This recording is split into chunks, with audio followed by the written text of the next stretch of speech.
Hello everybody, welcome back to design 4 that we are using that we are doing on our kinship blocks.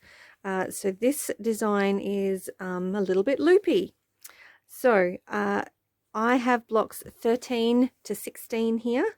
Mine I accidentally put it together upside down. This one just with my sashing strips, but it doesn't matter. In the end quilt it'll be okay. The blocks are the same, they're just in a slightly different order. So these are the blocks that I'll be quilting in the complementary thread later, but I do want to show you how we're going to mark the quilt on the practice piece. So this is block 13 here. I'm just going to zoom in slightly so hopefully you can see the whole block. There we go. All right. So I had a bit of fun with this design and working out exactly what we were going to do, or what I was going to show you. So what I do want to do is draw myself a very rough registration line in these outer triangles.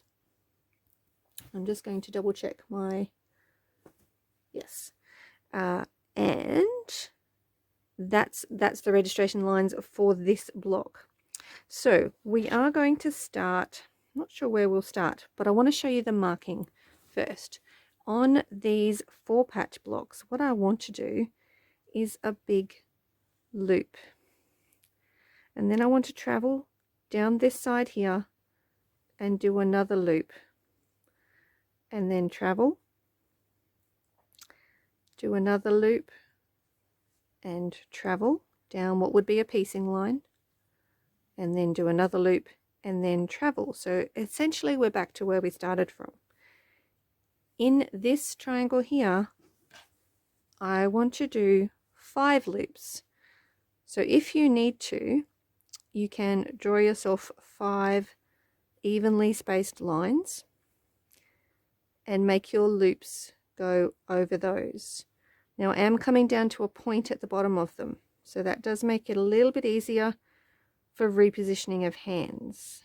And then this last one you have to sort of slide into that corner. For this triangle here, we're just going to balance the design by doing those large continuous curves that we did in design 2. And then bounce back to the middle. That's why I drew that line in the middle to break it up. It just makes it easier to handle. Okay, back to the 4 patch. So we do a loop and travel, do a loop and travel. Now I am going to stop here, and I'm not going to do the loop until I finished this block, because I don't want to break thread or travel too much if I can avoid it. So these are my 5 registration lines for my loops. So doing a loop, coming down to a point, a taller loop, and then the tallest loop in the middle. I need to scoot that over that way a little bit more. Another loop, and then sliding into the corner. I may have slight trouble. I may have ended up in the corner anyway. Okay, we'll work that out when we get to the quilting. I'll work out the best place to start, because I've ended up over here and I really would like to be here. Okay, so we finished the quilting design, and when I get to the quilting I'll work out exactly the place you need to start, so you don't need to do any extra traveling or another start and stop. Travel and travel. I'll have a think about it, and when we get to the quilting I'll show you the place to start. So that's the first block. Block 14. I can zoom you in just a little bit more. Block 14. We have got a few registration lines here already. So basically this center square, we're going to use that. So again, we're still keeping with the piecing lines, but we're adding a new quilting design. So I'm going to start at the corner of one of those. what we might do is a big curve backwards and forwards, a loop on the outside over to this point. Going to do a loop that comes back on itself in that corner. So almost like a teardrop. Another loop around, teardrop in the corner, a loop to fill that space, and another teardrop there. You end up with ending up with a little bit of a lacy design here. If you want to, in this center part, when you get to another corner, you can do another curve and you will end up with a bit of a cross in the center. So from here, we'll travel across a seam line and down here and just do another one. So I'm actually going to keep this 1 inch spacing, 1 inch, and then the 2 inch. So we'll actually do that on this side as well. So from this point here, you can do a small loop, a larger loop, and then a smaller spaced loop. You can travel down the side all the way to the bottom of the block, and so the loops are facing each other. Alright, so if you don't like that look, you can have all the loops facing outwards, or you can travel to this center line and have them going opposite to each other.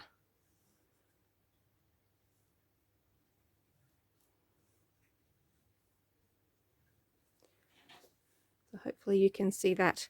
So there's a bit of a difference there. I will quilt both so you can see. Alright, now this one, this is block 15 and it's going to be a bit of fun. So much the same as the previous bit. Sorry, I'm just working out the right place to start. And I think we're going to start in here.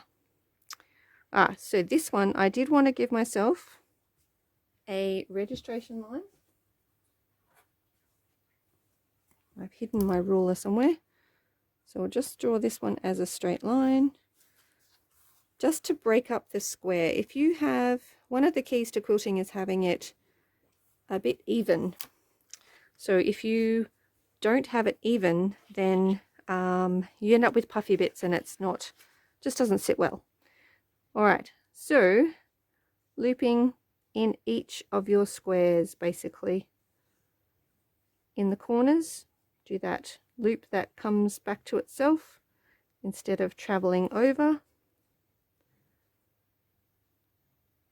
Am I still on screen? Yes, I am. Loop in the corner. Now, keeping in mind your loops can be tall and skinny or round and fat, and it doesn't matter, as this is your quilt. You do whatever you like. So from here, no, that's okay. I'm going to finish the loops. Before actually I can do that loop, I am going to do just those continuous curves, but not around the outside, just the 4, so it creates like a flower petal design, just to fill that center. From here, I'm going to travel up one of these seam lines. Now, if you can imagine that these seam lines extend into that border part of that block, and then we do the same thing, just keep looping, and we end up with this. Oh, that one is actually a loop, and then that's the corner, another loop. So you're coming back to those piecing lines. Those are your registration lines to guide you as you do your quilting. Just making sure that I'm on screen for you. So if you need to, you don't need to mark all of them as I'm showing you. If you feel confident to go right ahead and do the quilting. Oh no, that's a corner one. Had to work out which was my pretend sashing and which is my pretend block. And that's a corner one, and that's the final loop. So that is block 15, and that will end up quite lacy looking, but very cool. So once again, these designs are something that you can repeat across your entire quilt. You don't have to do all of them like I'm doing. You can wait till the end and then look at what I've done and choose which one is your favorite and go to town on your blocks. All right, with block 16, I want to use that because we have the 1-inch markings on block 15 beside. I want to actually use those same sort of spacing. So I'm actually going to draw myself some rough registration lines over here, literally just taking that spacing from the block beside it, so that I can do, quite simply, this one here will be a short loop up the quilt. I'm not going to quilt those thinner bits, and then I'm going to travel up to this one. Now this is working back the other way. If that's a trouble for you, then you can stop and go back to this side. This is going to be a taller loop. So this is one way that you can change up a design by making it taller, rounder, etc. So having the technique is great, and then knowing how you can vary it is the next step. So there we have our 4 blocks marked out, ready to quilt.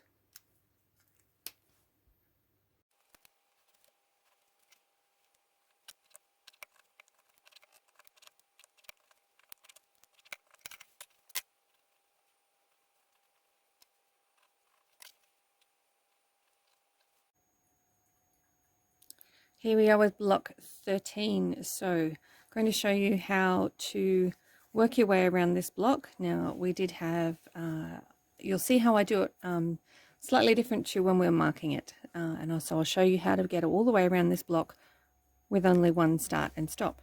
So we're going to start with the loops in this inner triangle first. So I've got my thread up and I've done some locking stitches. I'm going to use the loop. Now these loops come to a point at the bottom, which makes it a good spot to stop. So you can create the loop and then come to a stop, reposition your hands, and sew the next loop. The center one we'd like to be the tallest to fill that space in the center of the triangle.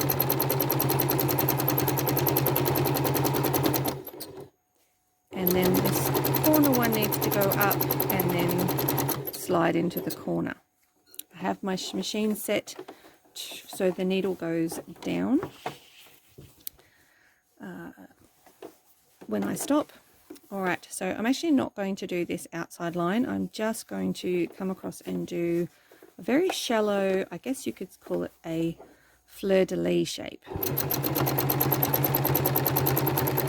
to the center. Now I do better when I reposition this to be able to go stitch forward and then stitch back, otherwise my shape doesn't quite turn out as nice. And then reposition again and quilt back. So I'm actually at the point where I started right now. So the next step is we're going to quilt around this 4-patch, but we're not going to do the whole of the 4-patch, and this is how we're going to partially quilt this, complete the other triangle, and then we're going to come back. So I'm going to do this loop,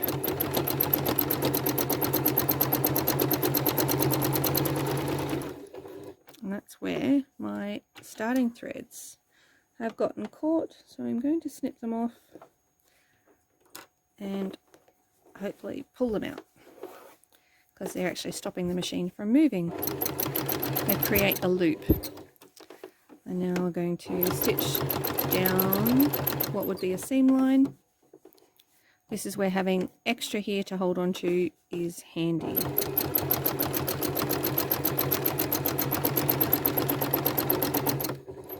Into that corner, I'm going to change direction, stitch down the side here. Right, from here, I'm actually going to complete the rest of the block. So the 2 triangles, the other 4 patch, and I will end up back here, at which point I can continue with these 2 blocks. So let's do our loops first. Coming to a point, which means I can stop and reposition my hands if I need to. Also, if you just need to have a bit of a rest, it's a good spot. Nice and simple, smooth, steady movements are the key to getting a smooth line. Alright, so from here we're going to complete this 4 patch because I end up back at that spot. So if you consider your thread path when you're quilting, it can really make getting around your block so much easier and quicker, and then you have the least amount of starts and stops.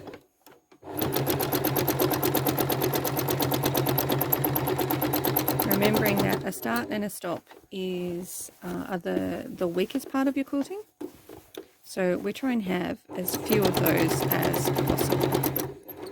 So right now I'm in the very center of the block.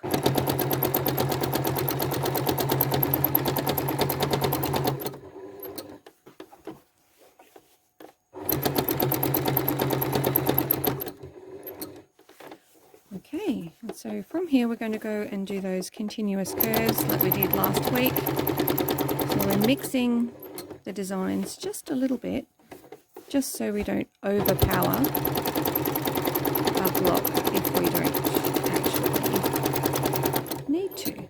That one worked out quite smooth. Obviously my skills are improving as well, and that is seriously the key. Doing it and repeating it is the key to improvement. Right.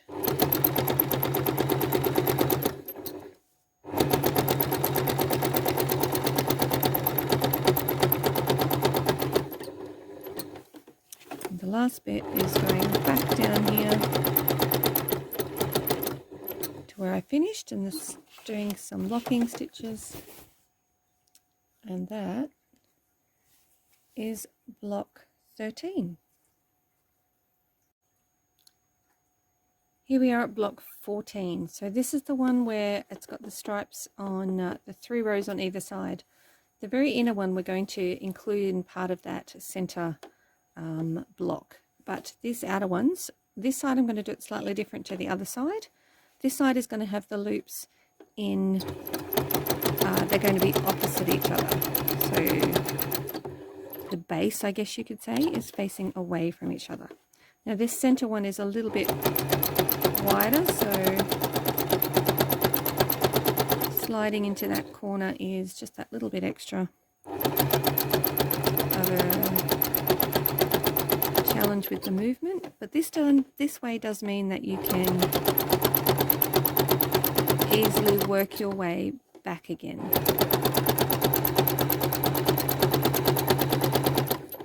Because the loops are facing away from each other. Right. So this one I do need to travel down what would essentially be a seam line, and also along another seam line to hopefully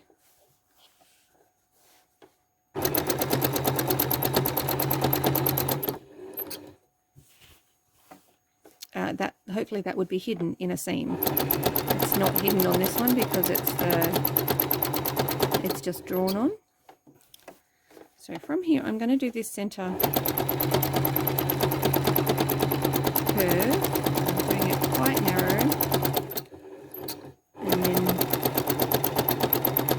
spider loop at the side, but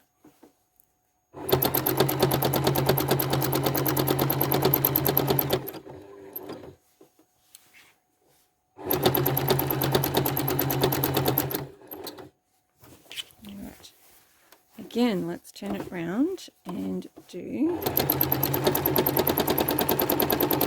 center block. That one ended up a little bit wider than the other one. But you can see I've just added a little bit in the center.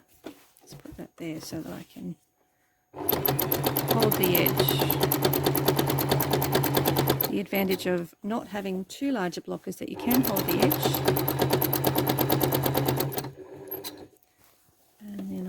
One more here. Actually, no, I'm going to turn it around because I want to be able to see the point where I'm going to.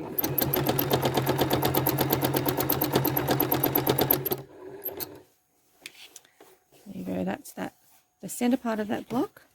So I need to now sneak out that same seam line that I got into that block from, quilting down the side of that block to this one. Now I've marked them here where they're actually the loops are facing each other. The other option you can do is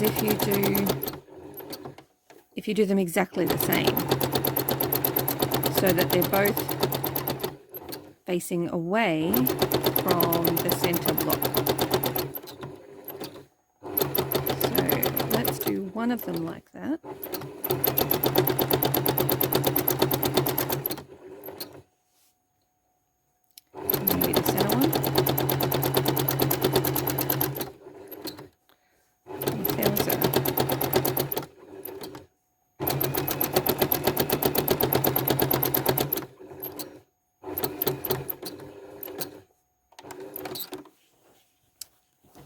There you have. So it looks a bit funny because I've shown you how they could be facing or both going away.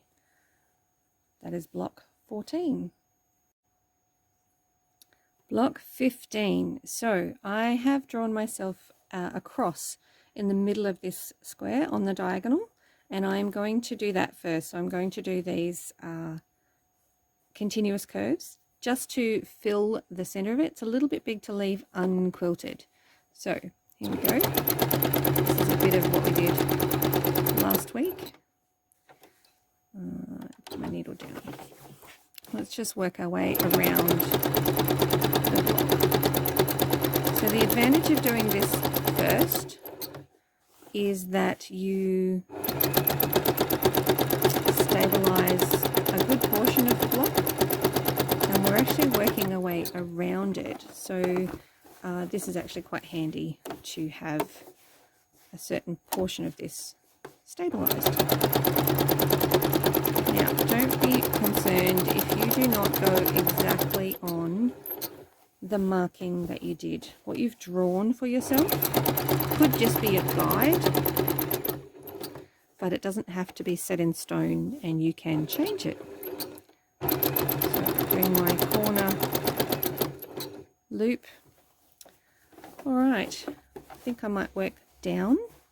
So I've positioned my fabric so that I can work down, and we're doing the loops in the squares. So the advantage of this one is that I have a corner to aim for.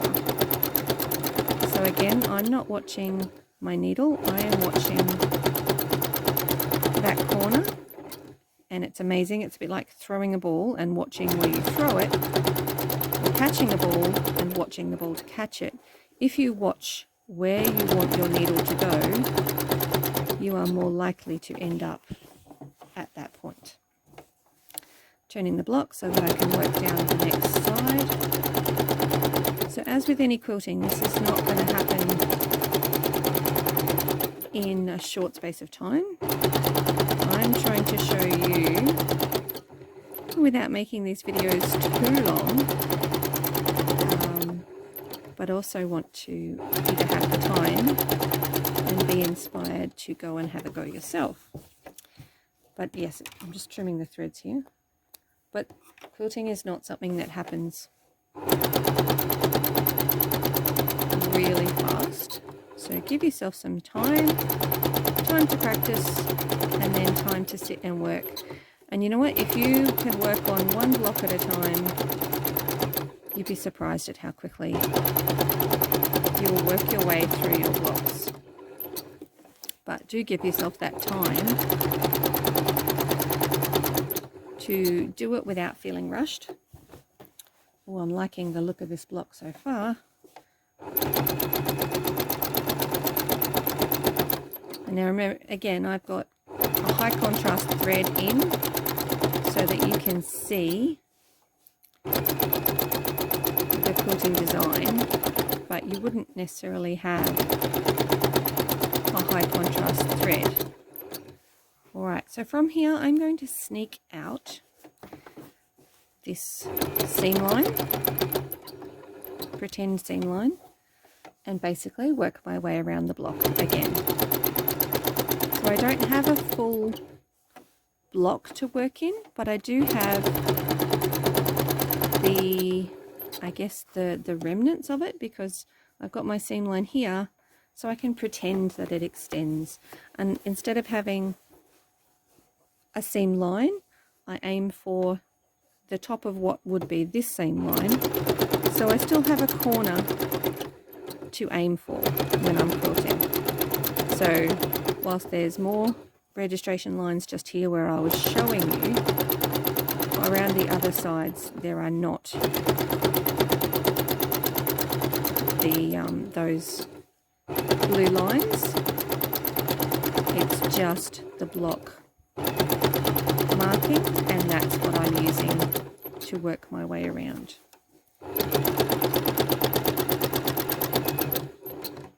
So that's a different shape, and we're going to do some more with that one, but at the moment it's just a bit in the corner so it's not dissimilar to the loop.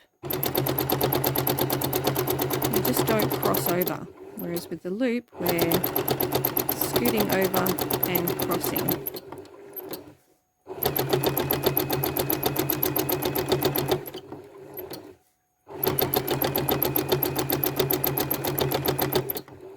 Now if I am moving faster than you think you would move, that's okay.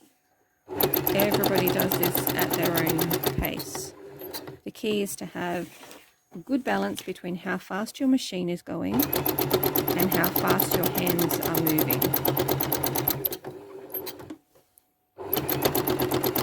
And you will, as you practice and do more, if you are new to free motion quilting, you will get faster. You will feel more comfortable moving the machine faster, or having the machine go faster, and you will feel more comfortable making the designs. Please keep in mind though that if you have your machine going too slow, it actually won't move easily for you, and you will end up with really big stitches and not a smooth line. A little bit like that one. So I often describe it as a bit of like a dot to dot, and if we have a dot to dot that is only 10 dots and you were creating a circle, then it wouldn't really be a smooth circle. But if you had a dot to dot and that circle had 100 dots, then it would be, my thread just broke, it would be quite a smooth, and I didn't get to pull it up. I'll fix that. But here we have block 15. Alrighty, on to the last of these lots of these blocks, block 16. So we have drawn registration lines on this. We're using the inspiration from block 15 beside it to create and break up the space that is in these strips. So feel free to do that, making sure my foot is down. I've done my locking stitches, and so it's much the same down, which is a really great repetition of the pattern, because this is what pattern repetition can be, what ties together your quilt. All of the blocks are different, And so if you were choosing this design and doing multiple blocks in this design, then you're creating another form of cohesiveness around your quilt, especially if you've done your quilt in scrappy fabric. So, you know, all your fabric is different, then this can be a form of tying it all together. So there's that row there. All right, we're going to sneak down this side here. And then we have this row, and these are, based on the size of this strip, these are longer, deeper loops. Still coming to a stop at that baseline. So you notice I keep repositioning my hands to make sure that I've got control of the fabric of the quilt sandwich, and make sure I'm not going to quilt my back to it. And so that means that I can very easily repeat the motion, which means that my loops all have a very similar appearance about them. Keeping in mind that your loops may be different to mine. They may be taller, thinner, fatter, rounder, whatever is your style.